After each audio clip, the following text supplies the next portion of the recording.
এই ভোট কেন্দ্র অমুক মার্কার, এই মার্কার বাইরে এখানে কোনো ভোট পড়বে না। প্রশাসনকে ইতিমধ্যে জানিয়েছি যে আপনারা বাংলাদেশের ইতিহাসের সবচেয়ে একটা ব্যর্থ নির্বাচন আপনারা উপহার দেবেন আমাদের, যেটা আওয়ামী ফ্যাসিবাদের আমলে আমরা দেখেছি, এবং বিএনপির একাংশের আচরণ ঠিক একই রকম ভাবে নব্য আওয়ামী ফ্যাসিবাদের মতো মনে হচ্ছে। ন্যূনতম গুন্ডা পান্ডামি চাঁদাবাজি এদের রাজনীতি আমরা দেখতে চাই না। আমরা বিএনপিকে বলছি, আপনাদের একাংশ, খুবই সংক্ষিপ্ত একটা ফ্র্যাকশন একাংশ যে আচরণটা করছে, তাতে প্রত্যেক দিন আপনাদের হাজার হাজার ভোট কমছে। শুধু গতকালকের ঘটনায় সোশ্যাল মিডিয়াতে আপনারা যা দেখেছেন, বাংলাদেশের ন্যূনতম আপনার এই একদিনে 10 লাখ ভোট কমে গেছে সারা বাংলাদেশে। এবং আপনারা যদি আপনাদের এই অভদ্র একাংশ, খুবই ছোট অল্প কটা মানুষকে নিয়ন্ত্রণ করতে না পারেন, তাহলে কিন্তু আগামী নির্বাচনে আপনারা চ্যালেঞ্জের মুখোমুখি পড়বেন। কারণ এই ক্রিমিনালদেরকে নিয়ে কিন্তু আপনাদের ভোট চাইতে হবে, যারা এলাকাতে নৌন সন্ত্রাসী, খুনি, মাদক ব্যবসায়ী, চাঁদাবাজ এবং গুন্ডা, এদেরকে নিয়ে যখন আপনি পলিটিক্যাল ক্যাম্পেইনে যাবেন, তখন এলাকাবাসী কিন্তু দুইবার ভাববে যে নির্বাচিত হবার আগে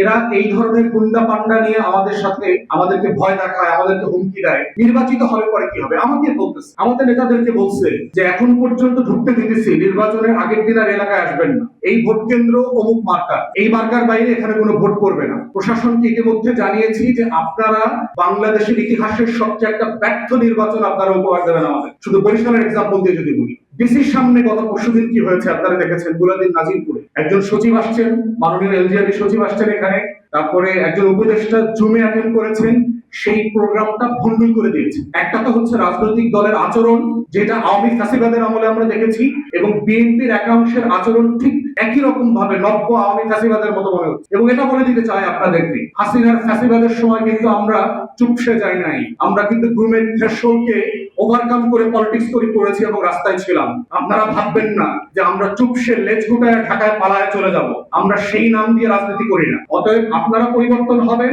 তা না হলে গত বছরের কথাটা মনে রাখবেন। কিন্তু গত বছর সারা বাংলাদেশ কিন্তু আওয়ামীময় বাংলাদেশ ছিল।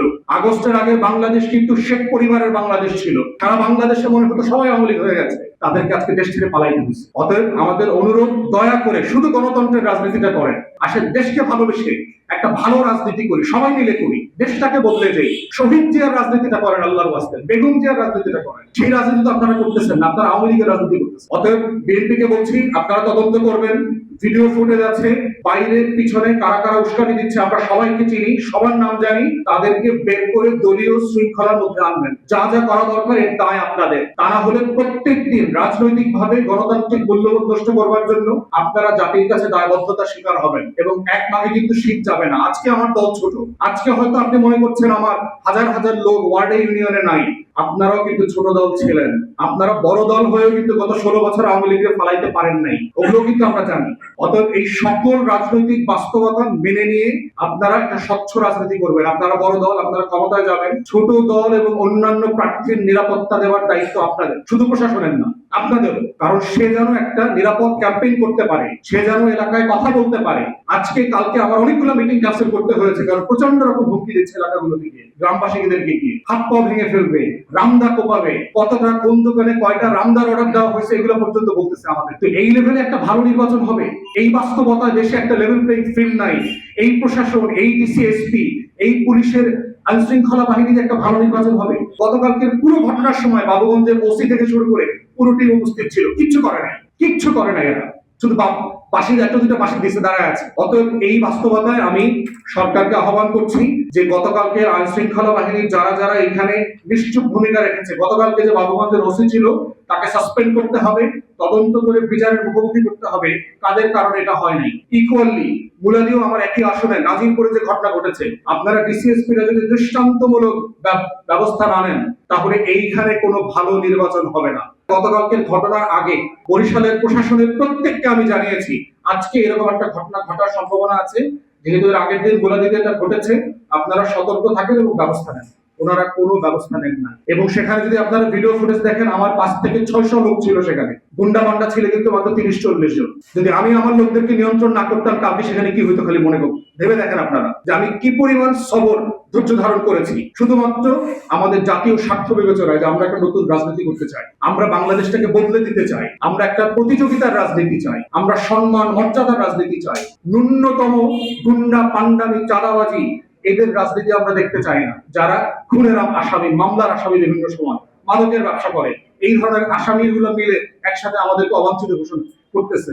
আমরা কি এলাকায় গেলে আমাদের হাত পা ভেঙে দিবে। এই জন্য আমাদের বক্তব্য খুব পরিষ্কার, সিম্পলি বিএনপি এবং প্রশাসনকে বলছি, নির্বাচনের পরিবেশ তৈরি করবার জন্য যার যেখানে যতটুকু অবদান রাখবার সুযোগ আছে, দায়িত্ব আছে, দয়া করে সেই দায়িত্ব পালন করবেন।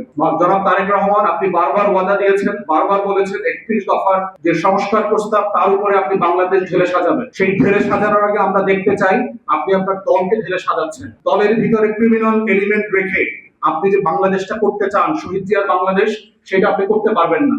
বেগম জিয়া সেই বাংলাদেশটা করতে পারবেন না। অতএব আমরা বারবার বলছি এবং খুবই হতাশ হচ্ছি, রিসেন্টলি যাদেরকে বহিষ্কার করা হয়েছিল, যাদের পদ স্থগিত করা হয়েছিল, তাদেরকে পদ ফেরত দেওয়া হচ্ছে, তাদের বহিষ্কারাদেশ উচ্চ করা হচ্ছে এবং তারা নৌন গুন্ডা যার যার এলাকাগুলোতে সারা দেশে। এইটা নির্বাচনের আগে কোনো ভালো লক্ষণ না।